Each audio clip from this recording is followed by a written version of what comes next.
Bonjour, c'est Virginie. La leçon d'aujourd'hui a pour titre « Les pierres brisées ». Le verset à mémoriser se trouve dans Psaume 86, verset 5 « Et toi, Seigneur, tu es bon et tu pardonnes ». T'es-tu déjà mis en colère parce que quelqu'un avait fait quelque chose de méchant? As-tu déjà dû demander pardon à ta maman, ton papa ou à un ami? Est-ce que ce fut facile? Quelqu'un est-il déjà venu pour te dire qu'il regrettait de t'avoir fait du mal? Les Israélites avaient vraiment blessé Dieu.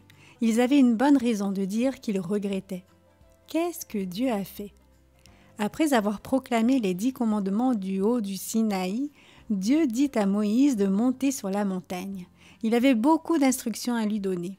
Il voulait aider le peuple à vivre les 10 commandements dans leur vie quotidienne. Dieu parlait avec Moïse pendant longtemps. Il lui expliqua les 10 commandements en détail.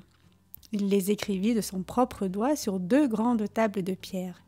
Moïse resta absent longtemps, 40 jours, presque 6 semaines, si longtemps que le peuple pensa qu'il ne reviendrait jamais. Les Israélites allèrent donc voir Aaron, le frère de Moïse. « Aaron, dirent-ils, Moïse est parti depuis longtemps. Nous ne savons pas ce qui lui est arrivé ni où il est. Il nous a peut-être fait sortir d'Égypte, mais maintenant il nous a quittés. Nous voulons des dieux que nous pouvons voir, comme les dieux des Égyptiens. » Aaron savait que ce qu'il demandait était mal, mais il avait peur du peuple. Aussi il leur dit « Allez dans vos tentes et dites à tout le monde de m'apporter leurs anneaux d'or. » Aaron fit fondre l'or et façonna un veau d'or. Les Israélites eurent envie de faire la fête. « Voici notre Dieu !» criait-il. « C'est lui qui nous a fait sortir de l'esclavage. Notre nouveau Dieu nous conduira dans un nouveau pays merveilleux. » Aaron savait qu'il avait commis une faute. Il savait que lui et le peuple avaient désobéi au second commandement de Dieu. Malgré cela, il essaya d'empêcher le peuple de se détourner totalement de Dieu.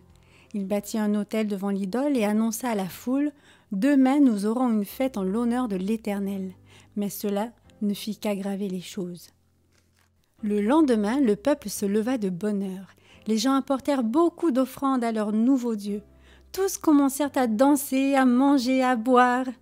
Aaron avait dit « Nous aurons une fête en l'honneur de l'Éternel. » Mais le peuple faisait la fête à son idole.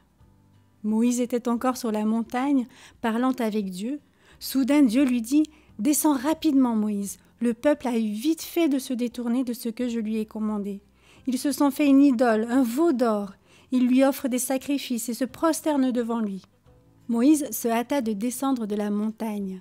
Il portait les 2 tables spéciales sur lesquelles Dieu avait écrit de son propre doigt. À mi-chemin, il rencontra l'un de ses assistants, Josué. Moïse et Josué entendirent un grand bruit. « On dirait un bruit de guerre dans le camp. Quelqu'un aurait-il attaqué Israël ?» demanda Josué. « Non, dit Moïse, ce n'est pas le son d'une bataille, ce n'est pas le bruit de gens qui pleurent, c'est celui d'un peuple qui chante. » Ils se hâtèrent. Quand finalement ils arrivèrent au camp, Moïse vit le veau d'or, il vit le peuple dansant autour de lui. Avec colère, il jeta par terre les 2 tables de la loi qu'il portait, les brisant en 1000 morceaux. Dieu comprit ce que ressentait Moïse. Son peuple avait péché. Moïse implora le Seigneur de pardonner les Israélites, et Dieu leur pardonna. Il les aimait même s'ils avaient fait quelque chose de très grave.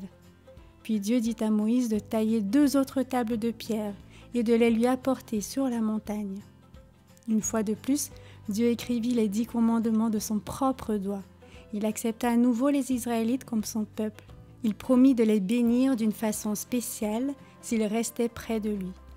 Quel Dieu bon, aimant et qui pardonne. Il en est exactement de même aujourd'hui. Dieu nous pardonne quand nous faisons le mal. Il nous suffit de demander pardon. Si nous restons proches de lui, nous connaîtrons aussi son amour et son pardon.